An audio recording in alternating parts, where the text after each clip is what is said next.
Hi, and welcome to Brave Conversations. I'm Cynthia, founder of the Brave Zone. I'm here joined by my, old-time friend, really, Darren Kerby. Welcome, Darren.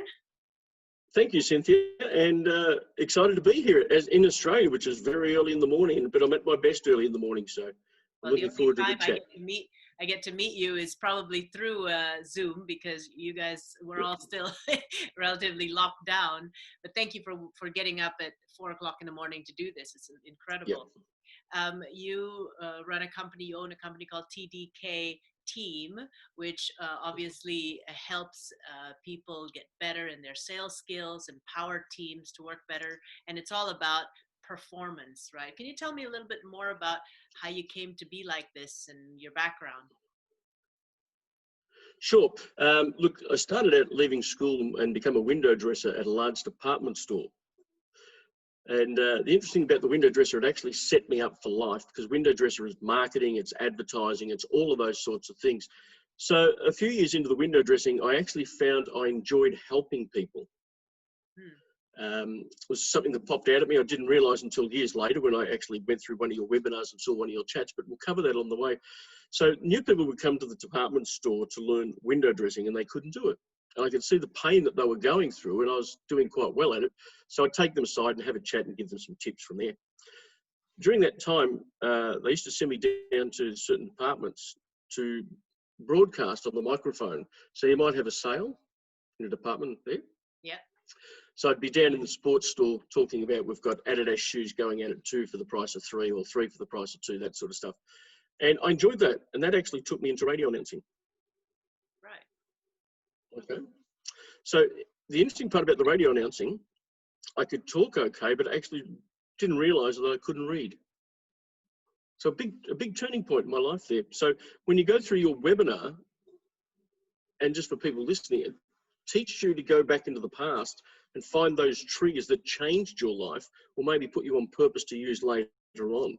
And one of the radio ones was really big because I thought I could read, but actually didn't realise I couldn't read. I could read, but it was very, and then in sport today.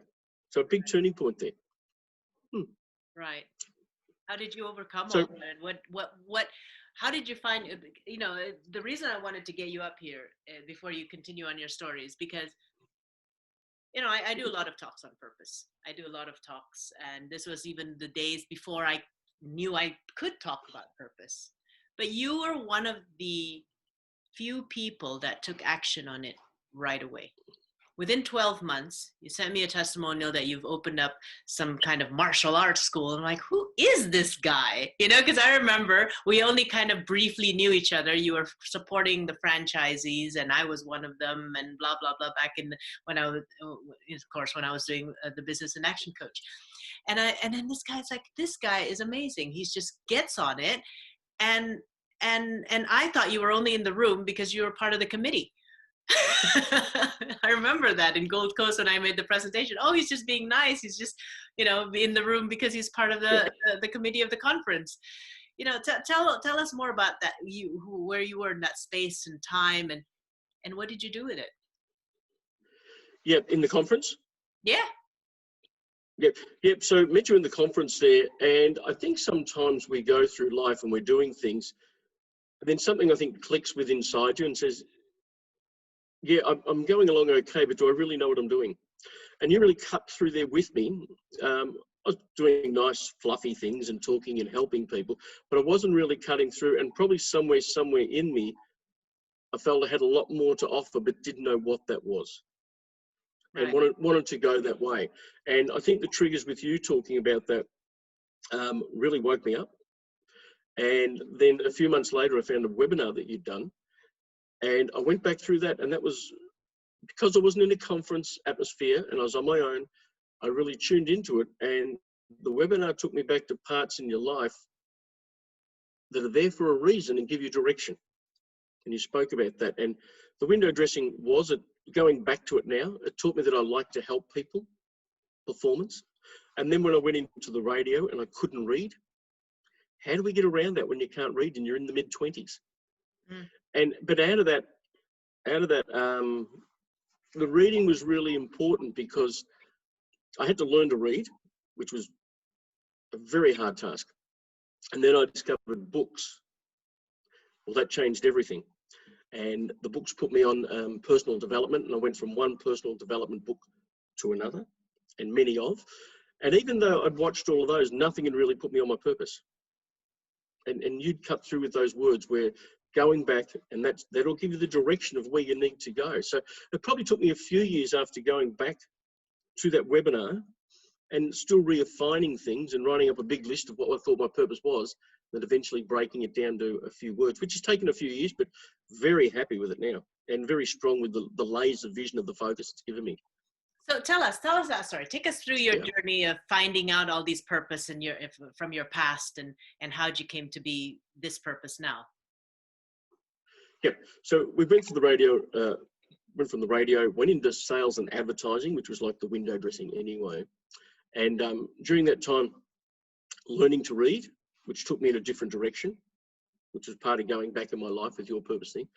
And then during that, I took up what was called Kung Fu, or Wing Chun Kung Fu, which is a martial art that Bruce Lee did. And during the course of that, I became an instructor. So I had to learn to talk in front of people. Now, you can be a radio announcer and talk in a box room. It's different to talking in front of people. And sharing knowledge. So when I went back on the journey with you, and I realized that was actually part of sharing knowledge in front of people, which at that time I probably struggled, talked a little bit talking in front of people, but that gave me the confidence over time. And then from there on, basically went into the action coach thing, where I gained more knowledge. Popping out the other end of that, after meeting with you on the Gold Coast there a few years ago, I knew there was more for my purpose. So when I tracked back, it was about sharing knowledge, and helping people to perform. That's what I know it's about. So out of that, I opened up 2 orphanages around the world. We're about to open up a 3rd one. And that's to help children come through and perform where they need to be in life. And I do it through martial arts. And we're in Cebu, Philippines, Cambodia, and about to open up another one in Australia. The idea with that one, and that came out of your inspiration, because I saw you doing some work on your videos with children in the streets. I thought, that is so good, getting out there with the kids. Yeah. So in the Philippines, we went and had lunch or dinner. The kids come and had dinner with us, and we had 500. My partner and I had 500 of the children come and have dinner with us. So, wow. So out of those, it was that.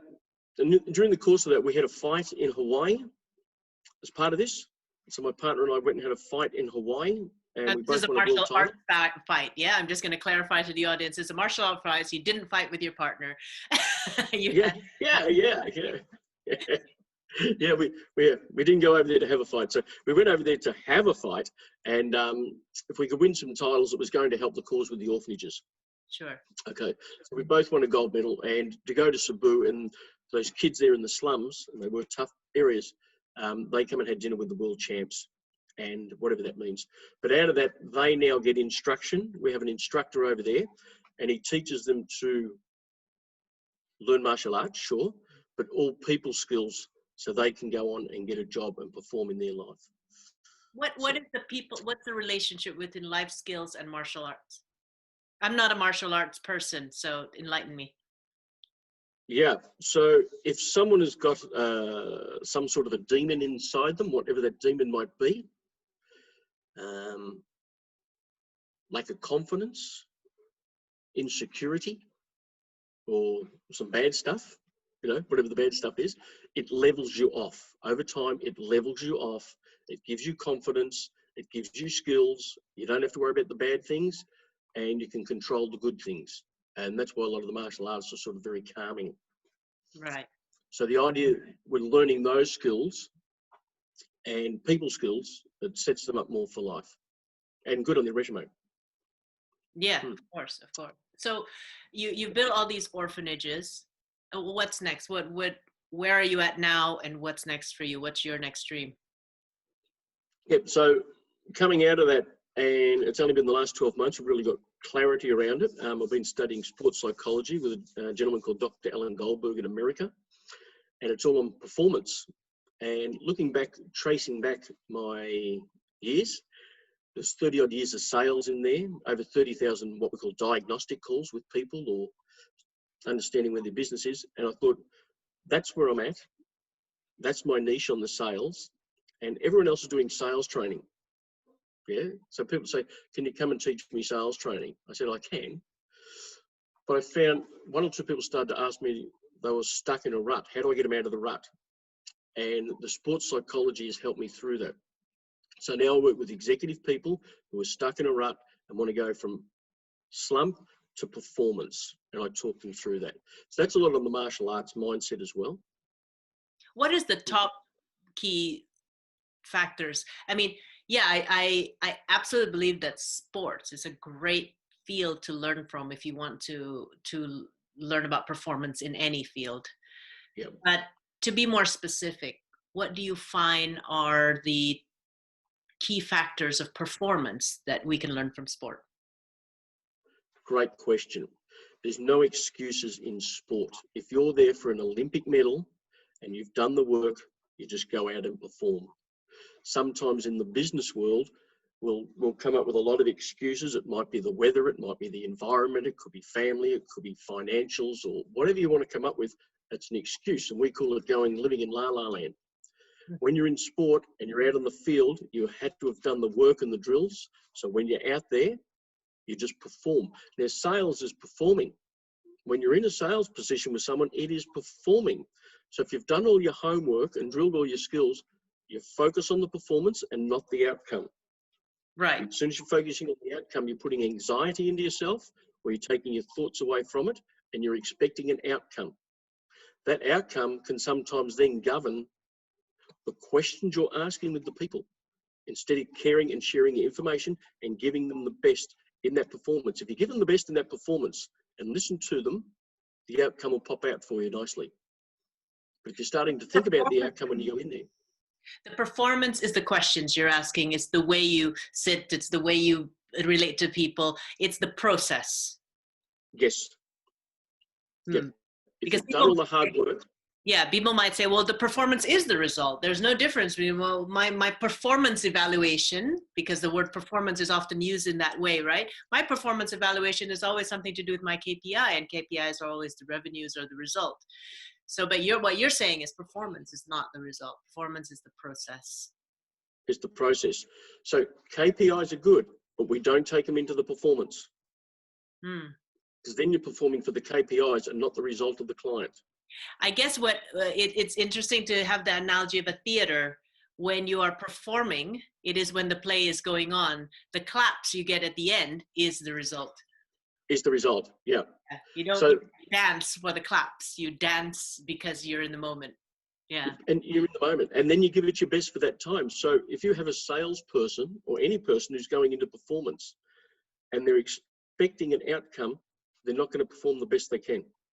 If you've done all the hard work, all your drills of what we call a drill, the tools that you're taking into the performance, if you've got those as best you can and you're confident that you're good with those, you will perform. Even if you don't get the outcome, you'll perform. So I now do a lot of work with self-employed professionals. Many of them are the technicians in their business. They know how to deliver the service, but not necessarily how to sell. Is salesmanship a learned trait, or is it something that needs to be, you're born with it? Can you teach sales? No, you can learn it. You can learn it. I wasn't very good when I first started, but the books and all that changed me. And at some stages, one particular stage there, I did 130 hours of videos with a guy called Tom Hopkins. Yeah. And that put all of that inside me. So when I went into the sales, I had those tools there. I think where a lot of people get caught out, they think they're salesmen or fast talkers, but it's a trade. And you've got to learn that trade. Yeah. So if, let's say, so where do we start? I mean, if let's say it's hard to put myself this way because I've been in sales since 97, but let's say I'm an introverted person. I believe I cannot sell. I'm afraid almost of selling. Maybe I have a bit of self-doubt. How would you help me? What should I do? Yeah, I think I know, go and read How to Win Friends and Influence People. And I started in that, and I remember when I was first suggested that I'd read that, and that got me reading. That gives you a lot of confidence of people skills. And I think you need those people skills before you need the sales skills, because even if you haven't got the sales skills on closing or finding the need or whatever it might be, you need the people skills to understand the person. And once you get that confidence in, then you can sharpen it up with sales skills. Do I need to care about people? Yes. There's two things you take into a sale, I believe. You don't have to worry about all the sales stuff. You got to care for what they want and share your information. That's your performance. And if you can do that, the rest will pop out the end. Even if you're not a very good salesperson, it's the caring for what the person's trying to tell us. So we go into a sale, most salespeople go in with the practical side of what they're selling. They're 80% practical and 20% emotional. They're buying on 80% emotional and 20% practical. So we're not mixing up here. We're not on the same bar. So the salesman has to understand what the person is and care for them, and to bring down their practical to more of a even level of emotional with the person. Then we can sort of get a parallel with a good answer. Yeah. Is selling your own time and services different than selling an external product, do you think? Yes. What do you think is the difference and the challenges, perhaps? Yep. I think so many salespeople get so wound up in what the outcome's going to be or pressures from management. And then they get caught up in all the systems. If I say that, they'll do that. You can start with a start and a finish. There's a gentleman called George Patton. I don't know if you know of George Patton, but he was a general during World War II. And he said, you can have your strategy, you can start and you finish, but in the middle it's a battle zone. Anything can happen. And sales is the same. And even if you're not sure about your product or what's going through, but if you're caring and listening to the person, the outcome will be nice. A nice outcome for you and for the person. Yeah. We can trick people these days into, I think, I could nearly sell anyone into anything. Not nicely, it wouldn't be a very nice process. I'd bully them with yes answers and that sort of thing that we used to do back 20, 30 years ago. Yeah. That doesn't work now. Yeah. Okay. And I might sell them today, but I'll never get them back and I'll never get their family back. But if I care for them, they'll come back. Yeah, I mean, that's why when I started the Brave Zone, I focused on self-employed service professionals that sold themselves effectively. Because sometimes when you're selling an external product, it's easy to say, hey, this is a great product, because it's not you, right? When it is your own skills and talents and time, suddenly you start discounting and undervaluing and having negative self-talk. Yeah. I mean, I'm sure you also have had moments of self-doubt and lack of self-confidence, not only because you lack skills, but just because of things. Or were you always this confident, or how did you get through your own head trash? Yeah, look, you could probably say a lot of that head trash was there until the martial arts. And I think that gives you confidence. I'll tell you what the martial arts gives you confidence. And I think this is a really good sharing. We're put on the world here and we come under threat. Every now and then you're going to come under threat, whatever that might be. And our job as human beings is to survive that threat. So it's to be aware if there's an incoming threat. When you have the martial arts, you have the confidence, that threat disappears. Because it's leveled out. It's sort of, if someone attack me verbally or physically or in a business situation, I'm not too concerned. I know at the end of the day, I'm going to look after myself and I'm going to come out okay. So I think that's the confidence where that comes from. It is a lesson about if anything can be overcome as long as you can equip yourself. Well said. Yeah. So the martial arts equips you with the confidence of an incoming attack, you're going to be okay.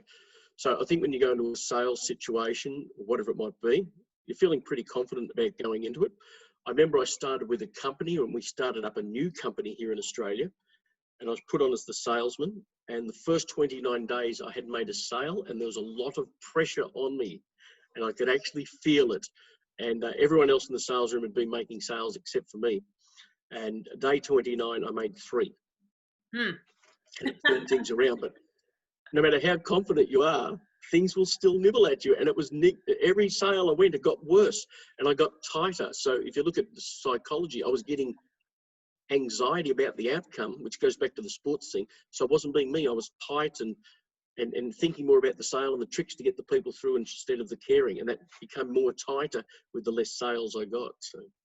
But what do you say about people who say you need life goals? You need to know what is your outcome. You need to have goals. Do you not believe in goal setting then because you're so much into the performance?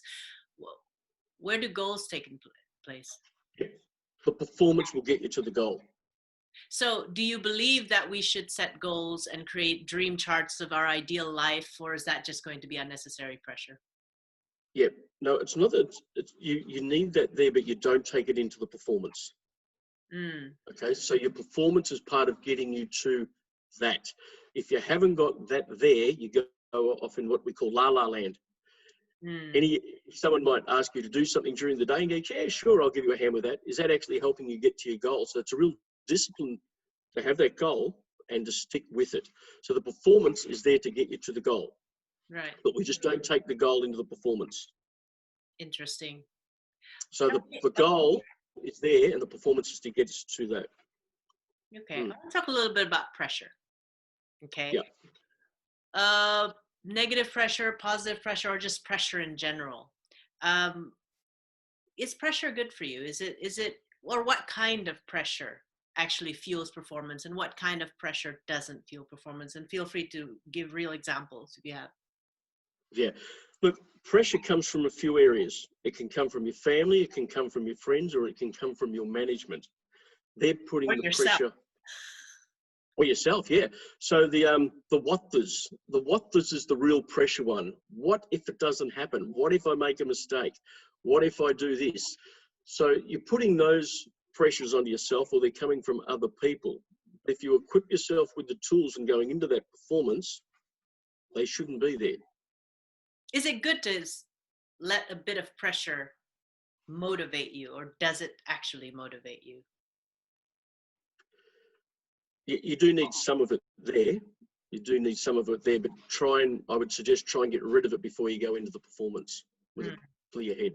You're going to come out, let's say you're at the Olympics, we'll put it into a sport analogy for someone. You're going to the Olympics and you're coming out onto the blocks and there's 5,000 people watching you and all of a sudden you slip and your confidence is going to go. Yeah. So the suggestions around that, you'll see them start stretching, whatever they do, and it's to augment their mind back into their body instead of getting up with the pressures that are out there. Interesting. So pressure is great. Sorry? I said I'll try that in my next golf game. There's a golf club that we sometimes play in, and the first hole is right in front of the clubhouse. And there's typically a couple of tables out there watching the first hole. The first hole is when you start, you say like, I haven't picked up a stick in months, and I don't even know the terrain type of thing. And it is your worst hole, right? And then it's right in front of the clubhouse where a couple of guys are, wagering who's going to hit it to the rough, basically. But that's a lot of pressure. So I'll try the swings next time. Yeah, so try the swings and pick up the grass is good. Pick up the grass and just put a spot where you're going to hit the ball. So I had a gentleman come to me last year. His wife rang me up and she said he's in the Golf Open, and can he have a talk to you about getting his mind focused with the pressure? I said, yeah, get him to call me. So he didn't call me, and he didn't call me the second week, and the third week he called me on the Friday before the third and final round, and I said, how are you going? He said, I'm 8 strokes behind. I said, gee, you've put some pressure on me to help you perform and get out of this.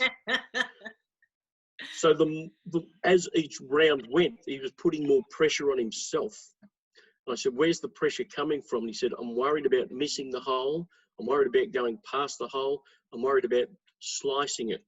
So we come up with a bit of a plan where his focus the next day I will hit it there. He put Will on his glove. He took Will with him. And he won by 1 stroke in a playoff. Wow. Well done. He took the pressure off him. Yeah. Instead of And golf is a great game about to learn about pressure, because once you do have pressure, your TikTok swing goes, and you're whacking the thing, and you're taking pivots with you, and that's it. You know, that's just not And it great. gets worse. It It gets gets worse, worse. doesn't it? Yeah, it does. I had that kind of pressure, and then that whole entire, I think it was 2 holes. It was shit. I was like, I've never played. Simple things just became terrible. Yeah. But out of that, normally if you're playing like that, you get to see all the golf course, which is a really good thing. You get Yeah, a well, good, I think golf is also, it's a mix, isn't it? Is that if you need to control your pressure, or you need to kind of let it go, just take a walk. There's so many pretty things that you can see, you know. So once again, augmenting about getting back to nature, getting your mind out of your body and into other things. Exactly. Well, Darren, it's been Yeah. a pleasure talking to you. Any last words, message, or advice for anyone who is either want to improve their performance or want to find their purpose? Yep. I think it's first to make that decision that you're going to do that. And once again, with the goal setting, you've made the decision, then just go and find the way to do it. And fortunately with me, it was meeting you on the Gold Coast, and then going your video and your book. Yeah, my book. Yeah. So that's great. That's great. I love what you've done with it. I think if you make that decision, which I think I did with on the Gold Coast when you were there, it actually twigged me, because I'd done a lot of things in my life. I thought, let's go for it. Let's find the purpose and let's really work for it now. And now found that purpose. I'm working with sports psychology, based around the sales, which I picked up in my past. And we're opening the orphanages around the world, and we're going for 196 of them, so one in every country. And the idea about that is, by me studying to learn my purpose in life, I lift the level of me and I lift the people around me. That is true. That's such a strong point.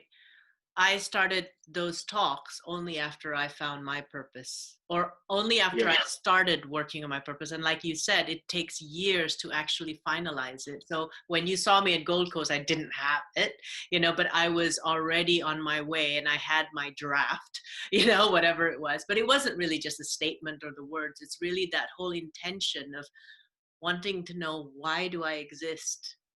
Why do I exist? What impact can I make? And that curiosity is such a good trigger. And I think a lot of people talks like that, but don't take the action because probably they're not in the right space and time, or it's not the right time for them.